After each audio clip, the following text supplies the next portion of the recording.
Early in the morning. What's going on, people? It's your boy Cam, Topical Juice, and as you can see, I'm at work representing the merch. You know how it is. This video here is very important because this is proof of what I've been saying for a long time, and what a lot of people have been saying for a long time, that there is an epidemic of violence towards women. Now, nowhere near enough people are talking about this. So it would really mean a lot to me if people can share this video, okay, and really get the word out there, because we need to educate people on what's happening to women in this country. Women all over the place, but specifically women in this country, okay? So I'm gonna get straight into this video, and I wanna let you guys know and explain to you what's been happening to women. There's multiple stories, there's multiple evidence, there's multiple examples of violence towards women literally over the last 2 months. I'm gonna start by giving you some background context around what else has been going on in the news that's not been getting covered about violence towards women, and then I'm going to go over the Sarah Everard story, okay, and what's been going on there, but I'm going to save that to the end, okay? So like the video for me, hit the subscribe button for me, press that bell to be notified for me, and if you want to support your boy's merch and that, it's in the description below. So the first thing I want to draw your attention to, yeah, is there is a story of a 69-year-old woman who got raped last month. Okay, or was it in August, I believe? A 69-year-old woman got raped in a park, okay? The police are looking for witnesses because she was talking to people. They believe that she was talking to people in the gym beforehand or around the same time as the attacker jogged past or something like that. So people are appealing for witnesses to come forward for this 69-year-old woman. Okay, it's at the beginning of August. And allegedly, the attack happened when it was light, okay? It wasn't even dark. This is what's very important here. These attacks can happen anytime, any place, anywhere, but more specifically, they seem to be happening at parks to women. Okay, a 69-year-old woman. Imagine being that age, thinking you got away with it, thinking you lasted 70 odd years without someone attacking you, and you can still get got at that age. How scared must women genuinely be? They must be fearful of what could happen to them from the moment they're born to the moment they die, because you can get got at any point. And apparently they're looking for a man in that case. And they're looking for a suspect. They've got a suspect in mind, okay? The second story, a 15-year-old girl in Stratford got raped, yeah? Someone approached her in a park, forced her behind a bench and raped her. 15. This is September, I believe. That is a complete contrast to 69 years old, is it not? A woman can get raped at 15, a woman can get raped at 69 years old. It doesn't matter. It doesn't matter what they wear. It doesn't matter how they carry themselves. Because I'm sure this 69-year-old wasn't prancing around with heels and short skirt and cleavage out, was she? Was she? Point proven. As you can see on your screens right now, it says 50-year-old woman, Watling Park. Yeah, this is another attack.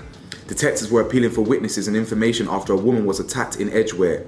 The rape was reported to have occurred in Watling Park, off Cressenham Road in Edgware at approximately 2100 hours on the 28th of August.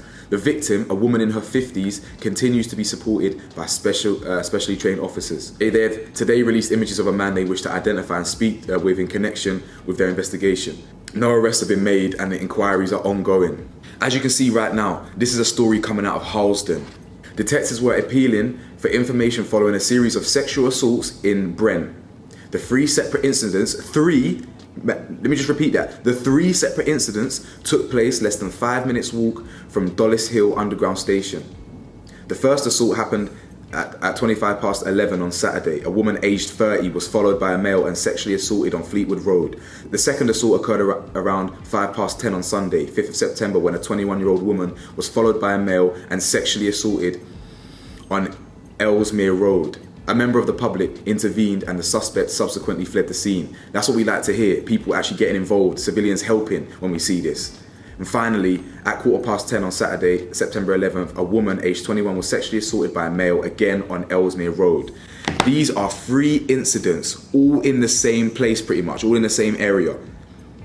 We are dealing with a pandemic here, an epidemic of men violently attacking and raping women. It's truly, truly sickening. What's been happening recently with Sabina Nessa? What's been happening recently or last year, whenever it was, with Sarah Everard? Men are the problem. Facts. You're not seeing women targeting men in parks? It's actually so crazy. It's actually so crazy. It's so crazy. I said in a video not that long ago, in that Sabina Nessa video, you won't be able to find me one news article of a woman attacking a man in that context, in that way. But what have I just shown you? About flipping 10 examples of women being attacked by men. Who's the problem? Now let's get to the final bit of the video here. Sarah Everard's killer has been arrested. Cousins, his name is, a police officer. Now Cousins used to be a police officer for the US Embassy. He used to protect people like the president if they would come down. Do you understand? Now, he used and abused his position as a police officer to target Sarah Everard and fake an arrest under the guise of breaching coronavirus rules. He arrested her, claiming that she was breaking coronavirus rules, bundled her in the car, drove all the way to Dover, it was in a rental car, transferred her to his own car, took her to a remote woods, raped, murdered, and burnt her body. He even took his kids back to the same park that he burnt her body in days later. Now, I'm not going to show the video on the screen right now just because it's a little bit long. I might show a clip, I might not, probably not, but of him getting arrested. When he got arrested, what did he do? Like most people in this life, they blame it on minorities.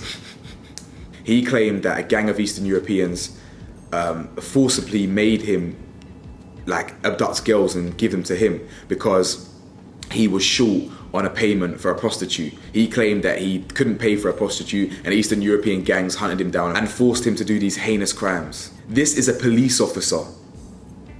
The same police officer who allegedly is now being investigated for 2 counts of indecent exposure in the months leading up to Sarah Everard's murder. Clear evidence of the type of person he is. Clear evidence of the sick nature of some people. Police officer. Now, the statement that Sarah Everard's family and her mum released was gut-wrenching, heartbreaking.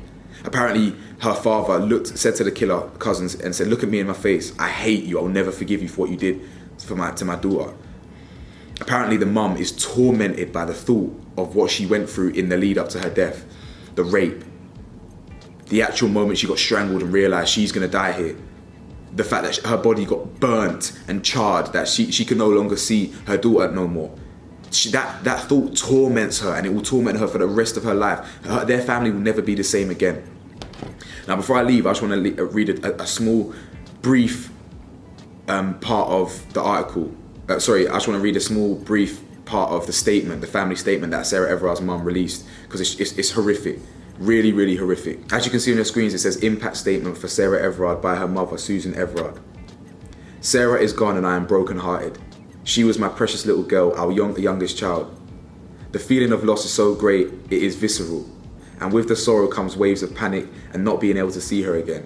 I can never talk to her, never hold her again, and never more to be a part of her life. We have kept her dressing gown. It still smells of her and I hug that instead of her. Sarah died in horrendous circumstances. I am tormented at the thought of what she endured. I play it out in my mind. I go through the terrible sequence of events. I wonder when she realised she was in mortal danger. I wonder what her murderer said to her, when he strangled her. For how long was she conscious, knowing she would die? It is torture to think of it. Sarah was handcuffed, unable to defend herself, and there was no one to rescue her. She spent hours on this earth with the very worst of humanity. She lost her life because Wayne Cousins wanted to satisfy his perverted desires. It is a ridiculous reason. It is nonsensical. How can he value a human life so cheaply? I cannot comprehend it. I am incandescent with rage at the thought of it. He treated my daughter as if she was nothing and disposed of her as if she was rubbish. I don't need to continue reading that statement. But the proof is in the pudding here. This video needs to be shared. These stories need to be shared. We need to be putting men through education or something. The misogyny and pride and ego is literally fueling violence towards women. And they can't defend themselves. They can't do nothing about it. So, yeah. Let me know your thoughts. Like, comment, subscribe. Please share the video. And I'll see you at the next video. Rest in peace to Sabina Nessa. Rest in peace to Sarah Everard. And I really hope all the other victims get justice as well. Peace.